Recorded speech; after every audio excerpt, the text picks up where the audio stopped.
Всем привет, вы на канале Черная Радуга, и сейчас я буду рассказывать вам одну историю, или даже две.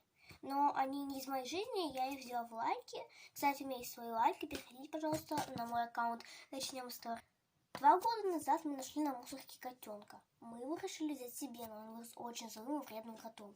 И я не думала, что это такой злой вредный кот может быть способен на что-нибудь доброе. И однажды мы решили уехать. Мы встали накануне, у нас был очень рано самолет.